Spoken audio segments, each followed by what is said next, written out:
수학 94, 95쪽입니다. 자, 원주율을 알아보려고 합니다. 우리가 원조각과 종이자를 이용해서 원주가 지름의 몇 배인지 오늘의 핵심 포인트예요, 여러분. 원주가 지름의 몇 배인지 알아보도록 하겠습니다. 자, 준비물 3과 4를 준비해 주세요. 여러분 안녕하세요. 오늘은 원주율에 대해서 한번 알아보도록 하겠습니다. 여러분 준비물 3과 4를 한번 원주해 보도록 할게요. 준비물 3 교재 뒤에 보면은 이렇게 종이자가 있습니다. 종이자 뜯으시고 그 다음에 원이 큰 원, 중간 원, 그 다음에 가장 작은 원까지 이렇게 3개를 준비해 주시면 됩니다. 그리고 준비물 4에 가면은 이렇게 비닐로 된 자 2장이 있어요. 이거를 테이프로 이어주시면 됩니다. 주의하실 점은 여기 중간에 이을 때는 떨어지지 않도록 20cm와 21cm가 딱 붙을 수 있게 자를 붙여주시면 됩니다. 이렇게 자가 준비가 되면 이제 활동 준비가 모두 끝났고요. 그 다음에 연필하고 그 다음에 눈금을 그릴 수 있는 네임펜을 하나 준비해 주세요. 자, 그럼 1번 활동을 한번 해보도록 할게요. 우리가 원주가 원의 둘레라고 배웠죠? 그래서 원의 둘레를 한번 측정을 해볼 건데요. 제일 작은 원부터 한번 해보도록 하겠습니다. 제일 작은 원, 이 하늘색 원이에요. 여기다가 연필을 끼워주세요. 연필을 끼워주시고요. 그러면 앞에 보시면 이렇게 아래에 화살표가 있죠.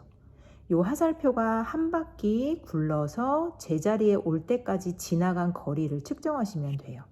자, 그럼 한번 해보도록 할까요? 여러분 종이자 보이죠? 종이자의 아래에다가 제일 끝에다가 화살표를 맞춰주세요. 자, 맞추셨죠? 자, 그럼 이제 살살 굴러가면 돼요. 쭉 한 바퀴 굴러가겠습니다. 이렇게 굴리기가 쉽지 않지만 천천히 잘 굴려보면 자, 이제 거의 다 왔죠? 자, 이제 딱 왔습니다. 요 위치에다가 네임펜으로 표시를 한번 해주세요. 어디까지 왔는지 네임펜으로 여기 표시해 주시고, 이게 첫 번째죠. 뭐 번호를 써 놓으시면 더 좋겠네요. 그리고 여러분 보시면 길이 3개가 나 있어요.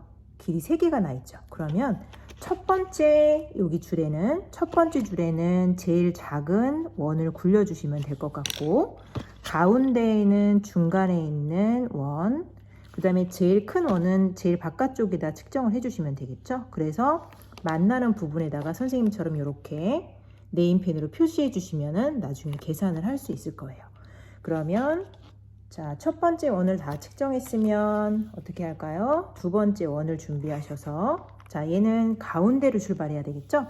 여러분 여기 보시면은 아까 가운데 부분에 가장 아래에다가 줄을 맞추시고요. 그리고 또 한 바퀴를 쭉 굴러가게 합니다. 이렇게 굴러가서 제자리 왔죠? 그러면 또 여기다가 표시를 해주세요. 중간에. 그리고 이제 마지막 세 번째 제일 큰 원이 되겠습니다. 이 원도 시작을 한번 해볼까요? 이건 한참 가야 되겠죠? 자, 세 번째 원은 가장 앞쪽에 있는 부분이었죠? 자, 맞췄죠? 쭉 한번 굴러갈까요? 큰 원이 훨씬 더 잘 굴러갑니다. 자, 쭉 갔습니다. 거의 다 왔어요. 이제 여기 도착했습니다. 그러면 여기다가 이렇게 표시를 해주시면 됩니다. 이제 우리가 눈금만 측정을 하면 되겠죠. 자, 그럼 우리 조금 이따가 요건 계산해 보도록 하고요. 두 번째 활동에서는 우리가 뭘 사용할 거냐면 요 CD를 사용할 거예요. 그런데 CD의 원주도 구해야 되는데 CD의 원주는 이렇게 구하기가 어렵죠. 그래서 특히 이 안에 있는 작은 원 같은 경우는 이 부분을 따로 측정하기가 어려워요. 그래서 친절하게 교과서에서 다 측정한 거를 써줬어요. 그래서 이따가 우리가 함께 계산을 해보도록 하겠습니다. 그리고 자, 1번에서 요 세 원이 있는데 세 원의 지름은 어떻게 측정하면 될까요? 여러분들 요 종이자 있죠? 종이자 가지고 요 위에다가 맞춰주면은 몇 cm인지 측정 가능합니다. 이렇게 하시면은 첫 번째 원의 지름. 중심을 꼭 진하게 측정하셔야 돼요. 그 다음에 여기 지름은 다 써있네요. 그죠? 중심을 지나는 거 지름이 6cm, 여기는 지름이 3cm입니다. 자, 이제 그러면 우리가 공부할 준비가 다 되었습니다. 그러면 이제 우리 교과서를 보면서 함께 공부해 보도록 하겠습니다. 자, 여러분들 종이자를 이용해서 세 가지 원의 원주와 지름을 다 측정해 보았죠. 자, 그럼 여러분이 측정한 것과 선생님이 측정한 것이 다를 수 있지만 선생님이 측정한 걸 바탕으로 해서 한번 맞춰보도록 하겠습니다. 선생님이 측정했을 때 가원의 원주는 12.4였어요. 그리고 원에 쓰여 있듯이 지름은 4cm입니다. 그러면 원주를 지름으로 나누면 3.1이 되네요. 그 다음에 나원은 원주가 18.6이었어요. 이것을 지름 6cm였죠? 위에 써 있었습니다. 이걸 나눠볼까요? 나누면 또 3.1이 나와요. 마지막 제일 큰 원의 원주를 구했더니 24.8이었어요. 그리고 이 원의 지름은 8cm라고 원에 써 있었죠? 그래서 이것을 나눠보면은 역시 3.1입니다. 어떤 특징이 있나요, 여러분? 그쵸. 원주가 지금 원주 나누기 지름을 했을 때의 값이 모두 3.1로 동일하다는 것을 찾을 수 있습니다. 그러면 원주와 지름 사이에는 어떤 관계가 있다고 할 수 있을까요? 우리가 지금 알아봤듯이 원주를 지름으로 나누었을 때 값이 어땠나요? 변하지 않았죠. 이건 변하지 않는다를 일정하다라고 표현할 수도 있어요. 원주 나누기 지름의 값이 변하지 않는다 또는 일정하다, 비슷하다 라는 것을 찾을 수 있었습니다. 그러면 원주는 지름의 약 몇 배가 됐나요? 여러분 원주 나누기 지름을 했더니 약 3.1이 나왔죠. 그럼 반대로 생각하면은 원주는 지름의 몇 배 정도라고 할 수 있죠? 그렇죠. 3.1배라고 할 수 있어요. 그런데 문제에서는 대략 몇 배냐고 물어봤으니까 자연수로 한번 대답해 볼까요? 약 소수 첫째 자리에서 반올림하니까 3배 정도라고 할 수 있겠네요. 자, 이번에서는 CD를 이용해서 원주 나누기 지름을 구하고 역시 원주가 지름의 몇 배인지 구해보도록 할 거예요. 자, 문제에서 지금 친절하게 지금 다 계산 결과를 적어줬죠. 원주, 지름, 원주, 지름이에요. 그럼 여러분들은 계산기를 이용해서 원주 나누기 지름을 계산해보면 됩니다. 자, 계산해보니까 여러분들도 계산해보세요.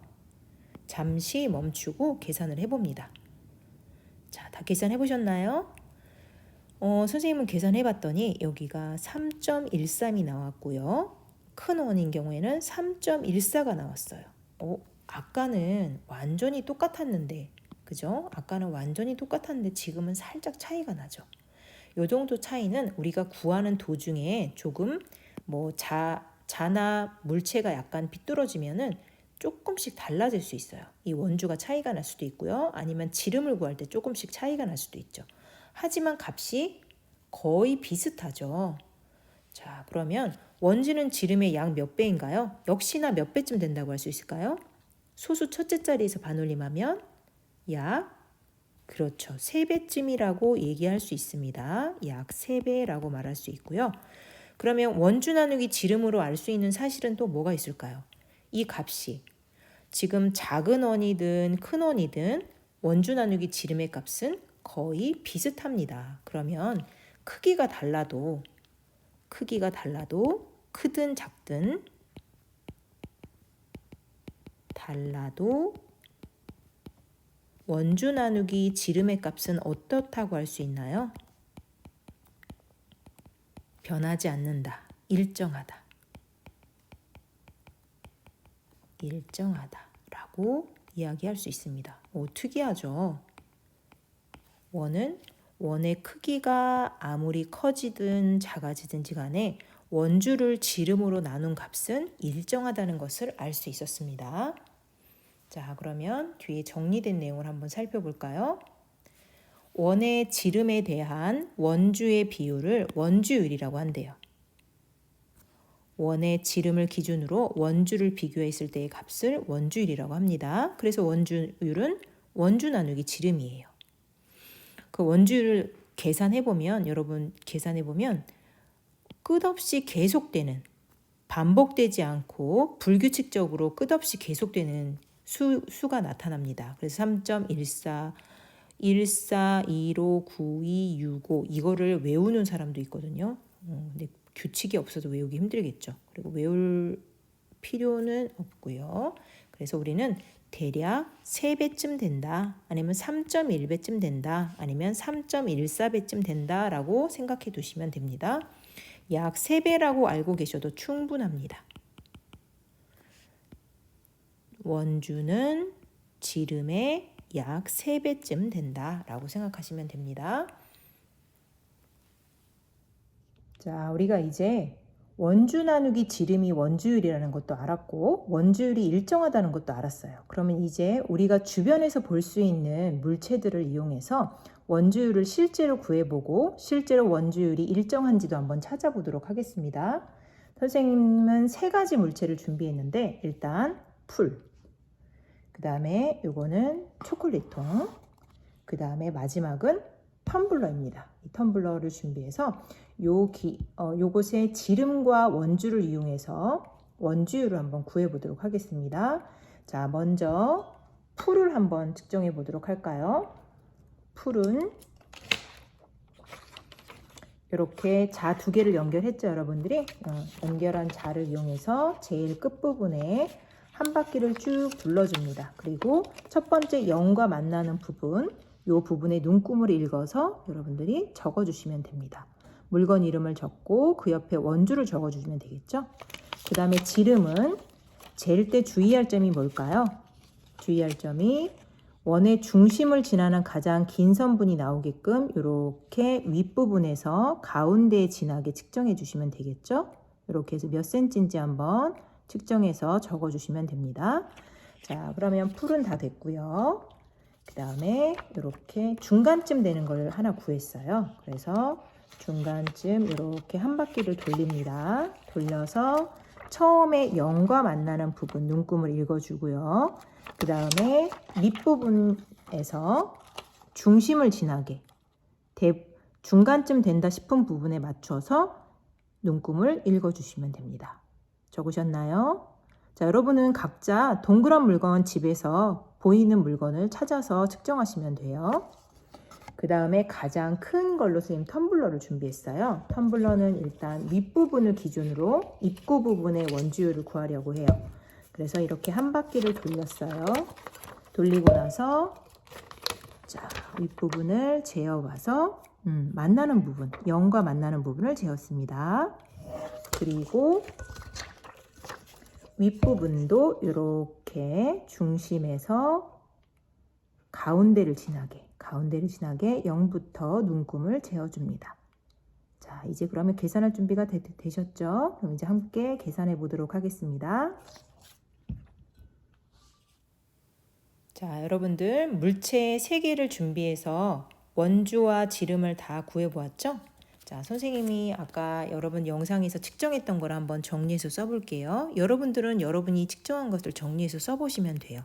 선생님은 제일 작은 물체로 풀을 준비했고요. 그 다음 2번째 중간 크기의 물체로 초콜릿통을 준비했습니다. 그리고 가장 큰 물체로 텀블러를 준비했어요. 그래서 선생님이 재봤더니 풀은 7.5 정도 되는 원주였고요. 지름은 2.2쯤 됐습니다. 그래서 계산을 해봤더니 소수 첫째 자리까지 계산했을 때는 3, 1의 자리까지는 3, 소수 첫째 자리까지는 3.4, 그 다음에 3.41쯤 됐어요. 이렇게 차이가 좀 나는 거는 원래 우리가 봤을 때는 원주율이 3.1쯤 됐었죠. 그런데 이렇게 차이가 나는 거는 선생님이 측정하면서 약간 비스듬히 재거나 그러면 길어질 수 있습니다. 자, 그 다음에 초콜릿 통을 쟀더니 원주는 26.4쯤 됐고요. 지름은 8 정도 됐어요. 그래서 계산했더니 1의 자리까지는 3 정도가 나왔고요. 소수 첫째 자리까지는 3.3, 둘째 자리도 3.3이 나왔어요. 텀블러는 18. 여기 바뀌었어요, 여러분. 선생님이 순서를 조금 바꿨는데 요게 텀블러를 측정한 거였어요. 선생님이 순서를 좀 바꿔야 되는데 이렇게 하겠습니다. 초콜릿 통이 18.5cm쯤 됐고요. 지름은 5.5cm쯤 됐어요. 그래서 원주를 지름으로 나누었더니 1의 자리까지는 역시 3이었고요. 첫째 자리까지는 3.3, 둘째 자리는 3.36 정도 됐습니다. 여기가 조금 수정할게요. 여기가 3.4였네요. 그죠? 자, 이렇게 됐어요. 자, 정확하게 3.1까지는 아니지만 1의 자리까지 계산했을 때는 대략 3배라는 것쯤을 알 수 있겠죠. 그래서 우리가 오늘 알아야 되는 가장 중요한 핵심은 뭘까요? 원의 크기와 관계없이 원주 나누기 지름의 값은 일정하다. 그 일정한 값이 얼마이다? 약 3배로 일정하다. 그리고 이 원주 나누기 지름의 값을 무엇이라고 부른다? 원주율이라고 부른다. 요 3가지만 기억하시면 됩니다. 자, 오늘 여러분들이 다른 것도 한번 측정해 보시면은 같다는 걸 아마 찾으실 수 있을 거예요. 자, 오늘도 수고 많으셨습니다.